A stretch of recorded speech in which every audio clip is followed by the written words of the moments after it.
So, Chapter 16 of Mojulo has officially leaked, and the battles between Mahoraga, Dabra, Sugi, and Maru have kicked off. And boy oh boy, if you missed Gege's high-action combat scenes, well, this chapter you're gonna be eating. In fact, this chapter is so incredibly packed with action and sick twists. That's first chapter of Mojulo that's made me think aloud, oh yeah, no, this needs to be animated. And maybe that's because every single fight that Mahoraga is in is just inherently fun, but also it's definitely got something to do with the fact that I was very much pleasantly surprised by what we got in this chapter of the battle between Sugi and Maru. Now, outside of the tons of action that happens in this chapter, there's also a couple of rather big reveals that are very much going to change how the rest of Mojulo plays out. Like a reveal about Yuka's current health, Dabra's plan to defeat Mahoraga, and maybe more importantly than anything, the reveal of Maru and Cross's curse technique. All that is to say that there is a ton happening in Chapter 16, so with no further ado,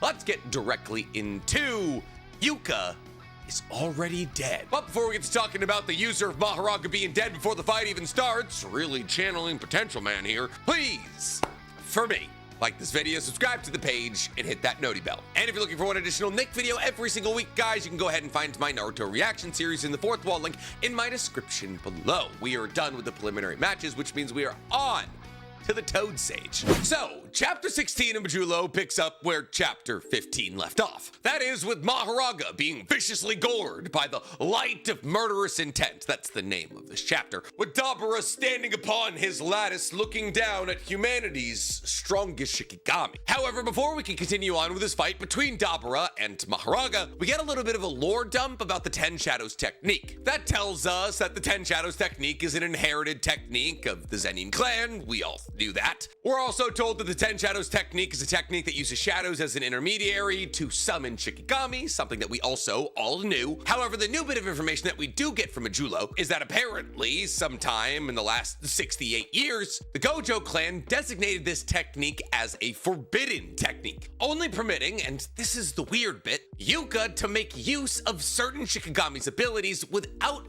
actually summoning them. And thus last week when I said that Yuka has always been channeling the abilities of the 10 Shadow Shikigami based on the fact that she was using her claws to slash at people, which was a tie-in to the demon dogs, I was correct. Yuka has been showing us this entire time by turning her hands into claws that are reminiscent of the claws of the demon dogs that she was a user of the 10 Shadows technique. Now, it is interesting that the Gojo clan has jurisdiction over the 10 Shadows technique because for all intents and purposes, this means that Megumi probably never had kids. We know from the ending of JJK that Megumi probably ended up with Hana or maybe nobody because after all, he's definitely a boy kisser. But this means that lineage-wise, Yuka and Sugi and their parents are probably the only remaining members of the Zenin clan. And thus the Zenin clan kind of has been folded into the Gojo clan in its entirety, giving the Gojo clan the jurisdiction to make the 10 Shadows technique a forbidden technique, which is funny when you consider the story that Gojo told Megumi all the way back in JJK about how at one point in time there was a 10 Shadows user who was able to defeat a user of the Limitless and the Six Eyes. And thus it seems as though the Gojo clan is actively trying to make sure that a 10 Shadows technique user never reveals themselves to be stronger than the inherited techniques of the Gojo clan. But who knows, maybe I'm looking into it too deep. Anyways, we continue down this page with a little bit of a lore dump about Mahoraga, as we see that Mahoraga has already recovered from being absolutely decimated by the light of killing intent of Dabra, as we're told that Mahoraga is the Shikigami that no sorcerer in history, outside of Sukuna, who was controlling Megumi's body, has ever been able to tame. And thus, in practice, the only way it can be used in combat is to draw an opponent into a ritual with it, intended to not only kill the person calling Mahoraga, but also the opponent that they're fighting against. And thus it's revealed that the participants in this ritual are Yuta and Dabra. Cool. All stuff we probably knew, but important information nonetheless. On the next page, however, we get a rather interesting update. See, because on the next page, we're told that Yuka is already in a state of suspended death. Kind of like how Megumi was killed the second that he summoned Mahoraga during the Shibuya incident by Mahoraga. However, because the ritual wasn't done yet, Megumi's death wasn't guaranteed until after Mahoraga was destroyed. However, before Mahoraga was destroyed, Sukuna was able to save him with reverse curse technique. And thus, we're told that this ritual will not end until either Dabra is killed or Mahoraga is destroyed, at which point Yuka's death will be guaranteed. Now, mechanically, we understand that because we very recently saw Megumi thrust into this exact same position. However, what's odd about this is the fact that Yuka is dead, and that's odd for a couple of reasons. The first of which being we never really see what killed Yuka. See, yes, obviously we understand that Yuka was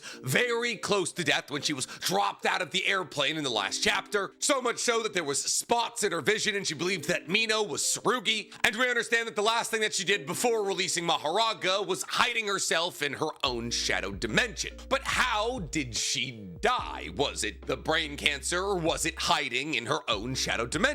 Well, it's probably from falling into the shadow dimension, also known as the abyss. See, because if this shadow dimension or abyss is anything like the abyss from Chimera Shadow Garden, inside of it there is no buoyancy, no resistance, and most importantly of all, no oxygen. And thus, anybody who's dropped into the abyss will fall forever and will have no way to climb out. And as there's no oxygen, they won't be able to breathe, which will eventually kill them. And thus, the second that Yuka allowed herself to fall into this abyss, she was technically dead. Now, this begs the question, if it was going to kill her, why do that? Mahoraga would have killed her if she stayed on the surface, and then her body would have been recoverable for things like a funeral. However, by casting herself into the abyss, if it does work, like Chimera Shadow Garden, we learned from Megumi's fight against Reggie Star that after the user who opened this abyss dies, things that are still trapped in their shadow will stay in their shadow forever. And as to whether or not that rule applies to the user of the technique themselves, I can't necessarily say, but it seems as though currently there's no way to get Yuka out of her own abyss. Anyways, with the speculation portion of this video over, at least for the moment, let's get back to the action. We start off with Mahoraga healing itself from all of the numerous wounds that Dabra inflicted on with his killing intent light. And as Mahoraga snaps out from under the light beams, the latticing that Dabra stands on top of begins to crumble. Mahoraga then flies up to where Dabra is and strikes him down with two hands. But Dabra is able to block it with his immense strength. However, Mahoraga's attack is unrelenting as he sweeps in with a kick with his right leg that Dabra is also able to block. However, it sends him flying backwards. Now, Dabra is able to stop himself from flying backwards by plunging his left arm into a building he's passing, but we see below that Mahoraga is following Dabra's launch path. Now, Dabra, not fazed by Mahoraga's unrelenting attack, stretches out his right arm and begins to gather a beam that he launches at Mahoraga. And for all intents and purposes, this is a purple, a force beam as wide as an office building that levels an entire city block in an instant. And Mahoraga is unable to dodge it, with the beam vaporizing most of its right arm and all of its abdomen. However, on account of the fact that it didn't kill Mahoraga, we see Mahoraga's wheel begin to spin. And this is actually the second time that we've seen Mahoraga's wheel start to spin, as it also begins spinning after Mahoraga emerged from the lattice of killing light from the first attack that Dabra launched at it. Dabra then rips off a chunk of a nearby office building and launches it at Mahoraga. But Mahoraga, with its immense strength, is able to catch this segment of building and explode it, creating a shotgun blast of debris back towards Dabra. Now, to this point, that some emotion begins to creep onto Dabra's face, as we see what vaguely resembles the tiniest of smiles creep across his face, as he begins to break down in his mind what he believes that Mahoraga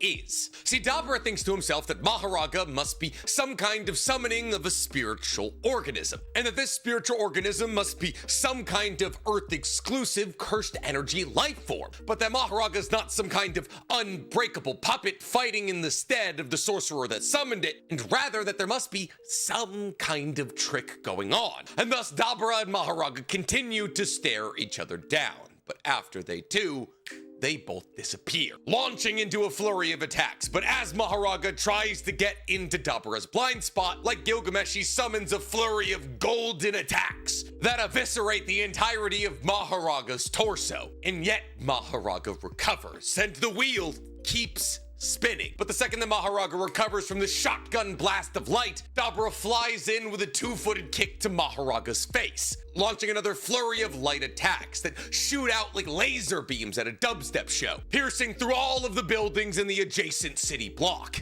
causing every one of the nearby buildings to begin falling like felled trees. Now, it's this moment that Dabra realizes that Mahoraga is adapting to his technique. He realizes that the wheel on Mahoraga's back keeps spinning, and that Mahoraga is recovering faster and faster after all of Dabra's attacks. Now, to this point, I'd like to remind you about how Mahoraga's adaptation works. See, after Mahoraga is hit with a technique, its wheel will begin to spin, and once its wheel has made a full rotation, Mahoraga will be fully adapted to that technique. However, if Mahoraga is hit with that technique several times, the wheel will begin to spin faster. And thus, as Mahoraga has been struck by this light with killing intent now 4 or 5 times, Mahoraga is getting closer and closer to being fully adapted to Dabra's innate technique. Now, it's this point, as the buildings around Mahoraga and Dabra crumble into dust, the narrator reminds us that Mahoraga's ability is to adapt to any and all phenomena,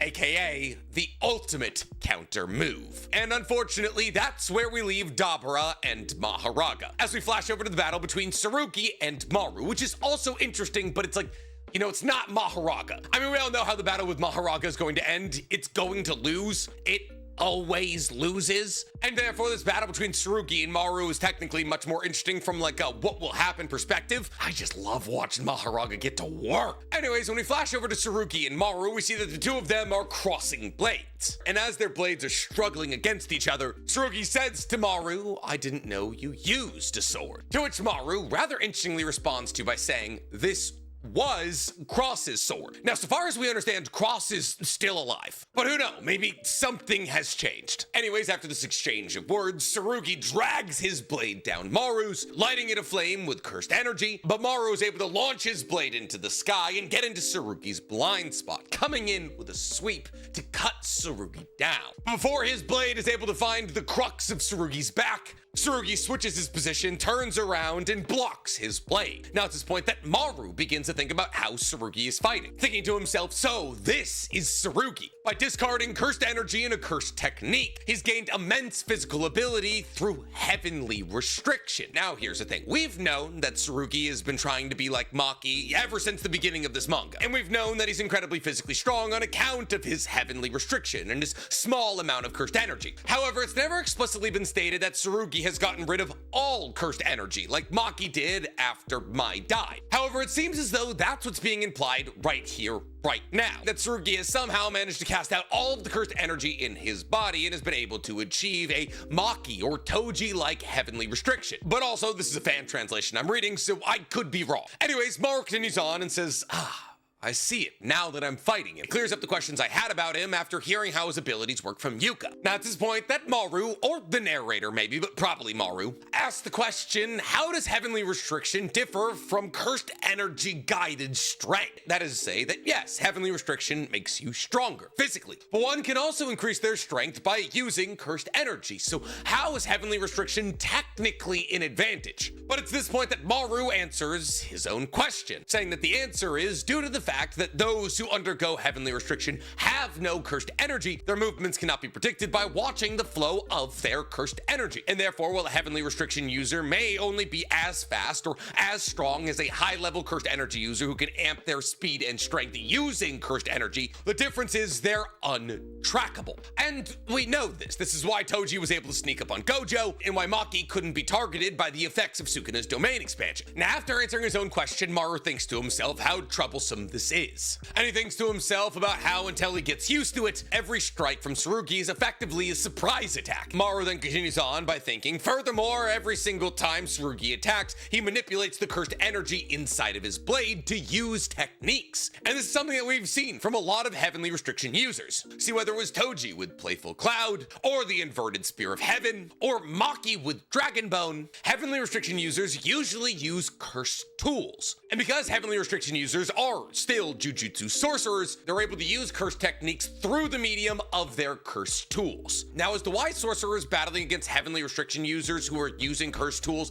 don't just track the movements of the cursed energy in the cursed tool, I don't remember. I actually don't know whether or not we've actually ever been given an answer to that question. But if we have been given an answer, I don't remember what it is. Anyways, Maru continues on thinking, I always thought that Tsurugi used a cursed tool to make up for the fact that he had no cursed energy. But as Tsurugi's katana closes in on Maru's face and a cut appears that begins to bleed on his left cheek, he has a realization as he thinks to himself, I see. Cursed tools don't run out of cursed energy. At least the high-grade ones don't. And thus Tsurugi's fundamental approach to sorcery is different from all other sorcerers. Now, after this thought, Maru is able to narrowly escape a stab from Tsurugi, but now that he's above Maru, he swings down with his blade, which Maru is barely able to block. And Maru is knocked down to the ground where he lays as Tsurugi stands over it. As he tells him, it's fine. Only Dabra needs to leave. See, because if Dabra flees this battle against Yuka, not only will humanity not need to abide by the wishes of the Cimmerians, but also humanity and the Cimmerians will be on an equal wavelength of power, and thus there will be no power dynamic between the two of them. However, what Tsurugi doesn't know is that Dabra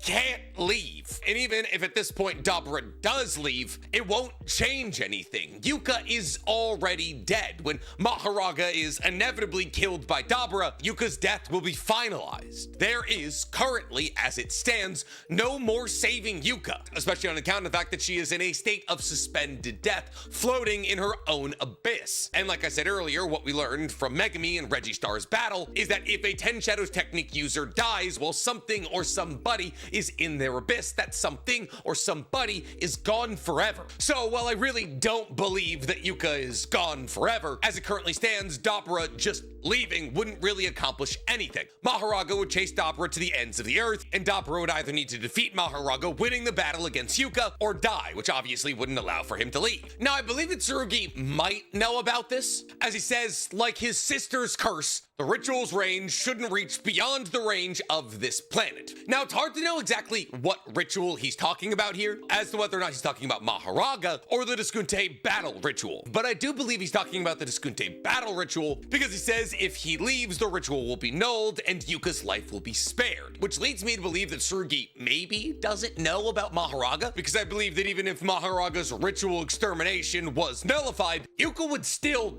die. She's floating in the abyss with no oxygen. And while yes, like Megami, she has the ability to turn off that technique whenever she wants and eliminate her own shadow, considering the fact that she's already in a suspended state of death, well, she can't really control her curse technique, now can she? But it's at this point that Maru lets Tsurugi know that Dabra won't be going back to Cimmeria anytime soon. See, because apparently Dabra is also included in the Diskunte tribe chieftain's curse. That is, say that if Dabra re-enters the effective range of this curse, there's a possibility his little sister's life could once again be put on the line. And thus Earth is also kind of Dabra's last shot at life. Now Maru says, but it'd be a different story, obviously, if we were able to use your black rope, but I don't think that's a possibility. Now the black rope is a reference to the rope-like whip that Miguel uses. Or I guess used, because Miguel's probably dead. However, the black rope that Miguel did use was burned up in his battle against Gojo. See, the black rope, while it does have the ability to disturb or even cancel the effects of cursed techniques, and is therefore considered to be on par with other special grade cursed tools, burns away whenever its cursed technique is used. And therefore, over the course of Miguel's battle against Gojo, the black rope that he had is burned away almost in its entirety. And unfortunately, these black ropes take decades to weave. Now, however, it has been 70 years since that incident, so it's probably not crazy to assume that another black rope has been weaved, especially considering the fact that Miguel survives the battle against Sukuna and his entire tribe is still back in Africa, unaffected by what's going on in Japan. So like when Maru says we probably don't have time for another black rope to be weaved, that's probably not true, because like there's been 70 years and Miguel says it takes decades, yes, but it's been 7 of those. There's probably another black rope, and thus that is something to keep our eye on. Anyways, Tsurugi cuts off Maru and says, Maru, listen, if I win this fight, I need you to leave this planet. Let that be the rule of this duel. You're a warrior, aren't you? You'll respect this ask. And it's at this point that Tsurugi activates something called Simple Domain Maculation. Now, I personally have no idea what the word maculation means. So I Googled it, and apparently it refers to the process of getting spots or dots, or can also refer to the pattern of spots on something like an animal or a plant. Or in older contexts, it can refer to somebody being morally defiled or impurified. You know, like immaculate conception versus maculate conception. Immaculate conception being like how Mary lied to Joseph about how Jesus was made. And he just bought that shit. It was God. Come on, brother. Anyways, for some reason, Sugi starts using a simple domain that's all about spots. Now, that's interesting because using a simple domain very much requires cursed energy. That's like kind of the biggest weakness of heavenly restriction users. It's like, oh, you don't have any cursed energies, so what do you do if you ever get caught in a domain expansion? Now, usually heavenly restriction users don't have to worry about this because they're usually not targeted by the sure hit effect of a domain expansion, or they're just so much faster and so much stronger than the person in the domain expansion using their domain expansion that they're able to jump them like Toji does to Dagon. But yeah, Tsurugi's using a simple domain, presumably for some like new Shadow style school nonsense where he'll be able to automatically attack anybody who gets close to him. But also this is a different kind of simple domain than the one that we've seen from new Shadow style users. So as to what Tsurugi's doing right here, I really can't say. Anyways, as Maru is laying there on the ground before Tsurugi, Maru thinks back to the time when he yelled at Dabra during his battle against Dura, screaming at him that he didn't respect Dura enough to fight him with his full power. But in this moment,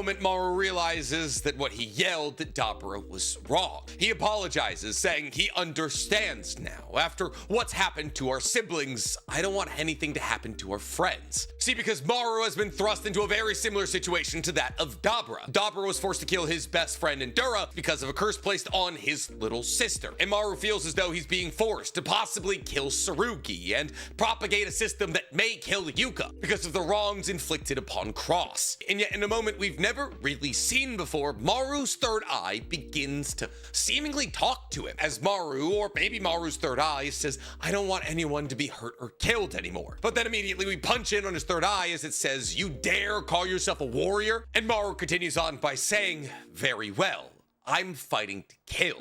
Don't go dying on me, Tsurugi. And even though we see Tsurugi prepared with his simple domain, with his sword in front of him run into the ground, we see Maru immediately appear parallel with his blade, with the top of his head at its hilt. But the world has seemingly been tilted on its axis at 90 degrees to the right, and thus Tsurugi begins to fall as he thinks to himself, the world just. And in a really cool panel, we see Maru turned 90 degrees to the right as the narrator says, Maru and Cross's technique, chaos and order. And thus it appears as though we've finally seen the technique that's tied to Maru and Cross's third eye. The ability that's been teased at but purposely not used ever since chapter 1. So what does it do? Well, we know it has something to do with the creation of the Sumerian mothership. We know Maru was able to blow away the human trafficker with it, and we now know that it's seemingly able to tilt the entire world on a 90-degree axis. But with a technique called chaos and order, basically everything's on the table. Are Maru and Cross able to control entropy? Can they take things that are ordered, like how we interpret our world's orientation, and shift them to chaos? Or take things like a pile of Muru, which are chaotic, and shift them into something orderly, like a mothership? We can't say, but boy, oh boy, do I have theories. Theories that we'll be diving into in a video of its own. So make sure while you're down there in the comments telling me about how much you loved this chapter and about how proud you are of Gege making an incredible sequel, hit that noti bell alongside that like button and that subscribe button, because we got a big old Majulo theory video coming out real soon. Now, if you'll excuse me, I have to go take out $40,000 to buy a Mazda RX-7. Yeah, my neighbor wouldn't budge on the Supra.